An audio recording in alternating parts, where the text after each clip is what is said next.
गुरुर्ब्रह्मा गुरुर्विष्णु गुरुर्देवो महेश्वर गुरु साक्षात् परं ब्रह्म तस्मै श्री गुरुवे नमः। आइए हम लोग आगे की तरफ पढ़ते हैं।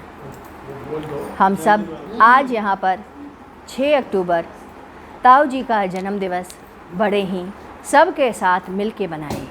जो दूर थे उनकी खुशबू हम सब के साथ थी और जो आए हम सब के साथ उनके साथ हम सब ने प्रसाद ग्रहण किया। नवरात्र में माँ की आराधना, गुरु को याद करते हुए पलकों में आंसू रख करके भी हम सब एक साथ थे और यही कृपा किए कि ऐसी कृपा करें हम सब यूं ही आपको सदैव स्मरण करते रहें और याद करते रहें। यह प्रेम, ये उल्लास हम सब के जीवन के अंतिम क्षणों तक बना रहे। आइए अब आगे की तरफ पढ़ते हैं। 2 अप्रैल सन 1994। आज के सत्संग में गुरुदेव ने कहा, प्रेम एक विलक्षण अनुभूति है। यह J.K. कृष्णामूर्ति ने भी कहा है। गुरुदेव कहते हैं, प्रेम में विचार नहीं होता। प्रेम एक तरल चीज़ है। पिता का पुत्र के प्रति प्रेम नहीं होता, मोह होता है। पति का प्रेम प्रेम की तरह होता है। कहते हैं, वैसा प्रेम जैसा कोई पराया न देख सके, कोई ऐसा व्यक्ति जो तुम्हें स्नेह उनकी तरह न दे सके, वह प्रेम होता है। पुनः विषय को आगे बढ़ाते हुए गुरुदेव ने कहा, ऊपर के दर्जे में मृत्यु एक उल्लास होता है। ऊपर के दर्जे का जो मालिक है, उसके शरीर का एक एक तत्व स्वयं में पवित्र होता है। अतः संत यदि कोई मरता है तो उसकी राख को माथे से लगाते हैं। संत का 10वां और 13वां भी बहुत आनंददायक होता है। प्राय देखा गया है, कुछ अदृश्य शक्तियाँ भी दृश्यमान हो करके वहाँ भोजन लेने आती हैं।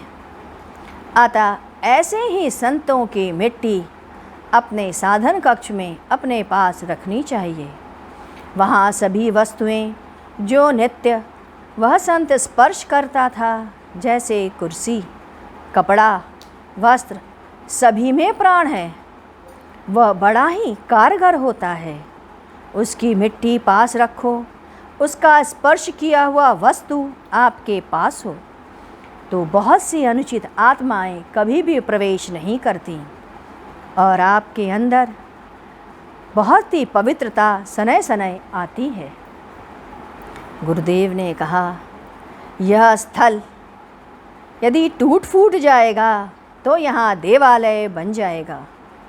यज्ञ के कमरे के लेकर के जहाँ गड्ढा है, माला फूल जहाँ हवन सामग्री गाड़ी जाती है, वहाँ तक का पूरा ही भाग एक समय देवालय बन जाएगा।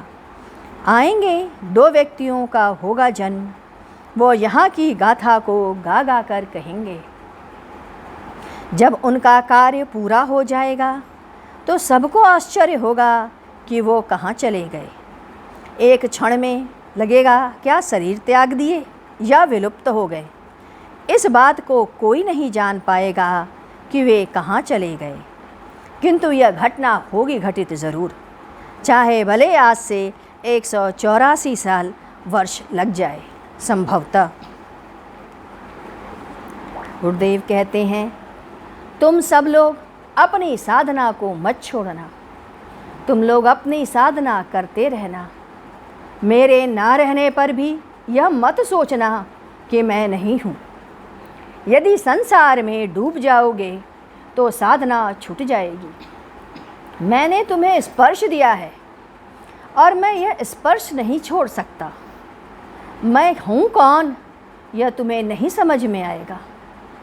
कोई भी तुम्हें देखेगा तो वह समझ जाएगा कि तुम कहाँ के राही हो।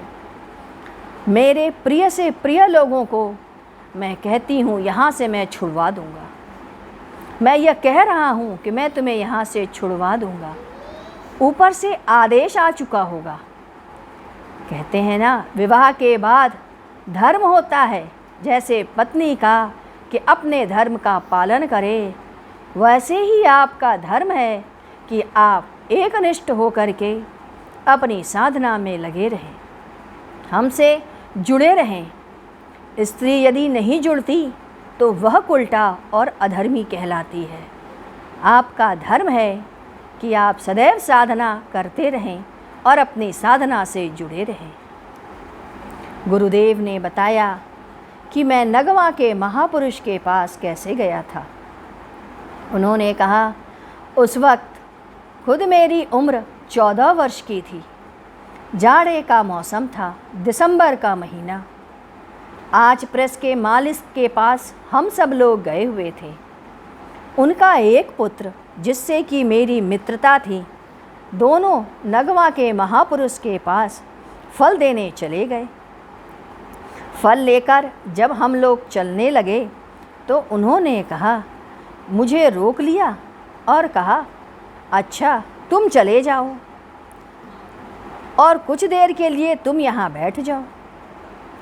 कहा, अरे मुझे रोक लिया और कहा तुम जा रहे हो, तो फल भी वापस कर दिया। हमने उनसे पूछा, आपने फल क्यों वापस कर दिया? महापुरुष ने कहा, मिंधे पर हाथ रखा, कहा, क्या करें, दांतें तो हैं ही नहीं। अब मुझे दया आ गई। मुझसे कहा, बेटा तुम थोड़ी देर रुक जाओ। मैं द्वंद्व में फंस गया। मैंने कहा, आपको आपके सामान के लिए भेज दिया था और वह तो चला गया। अब मैं महापुरुष ने मेरी बात को अनसुनी कर दी और कहा, खिचड़ी खाओगे? मैंने कहा, आज प्रेस के यहाँ फंक्शन है, उस फंक्शन के लिए मैं आया था, ज़्यादा होगा तो नहीं खा पाऊँगा। महापुरुष ने कहा, थोड़ा सा ही तो है, खा ले। मैंने कहा, अच्छा दे दीजिए, खा लेता हूँ। उन्हीं के थाली में खाया। थाली में एक तरफ छेद था, सारी खिचड़ी एक तरफ करके रखा था। मैंने खा लिया। महापुरुष अपने हाथों से मेरे पीठ को, मेरुदंड को सहला रहे थे। खाने के बाद थाली में पानी डाल दिया, कहे पी जा। महापुरुष ने फिर कहा, रोज़ाना आ जाओगे?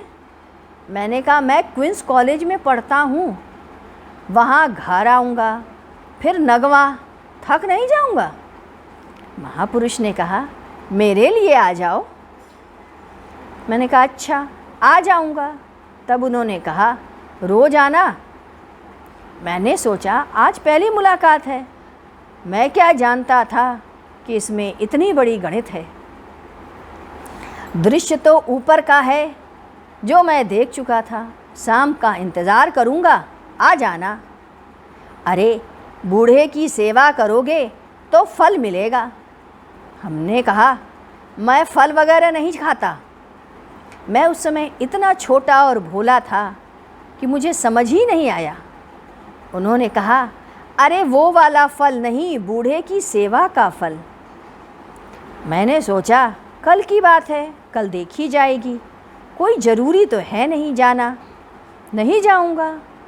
लेकिन दूसरे दिन मुझसे नहीं रहा गया और मैं वहाँ पहुँच गया। जैसे ही उसके पास पहुँचा, उन्होंने मुझे सीने से चिपटा लिया। इस तरीके से चिपटाया जैसे कोई बेटा बहुत दिनों से भटका भूला आ गया हो। मेरी आँखों से आंसू टपक निकले। इसी प्रकार धीरे धीरे उन्होंने अपना डोरा डालना शुरू कर दिया। मैं वहाँ जाते जाते थक जाता था और उनके पास जाते ही खिचड़ी खा करके वहीं गोद में सो जाता। वह मेरा शरीर सहलाते रहते।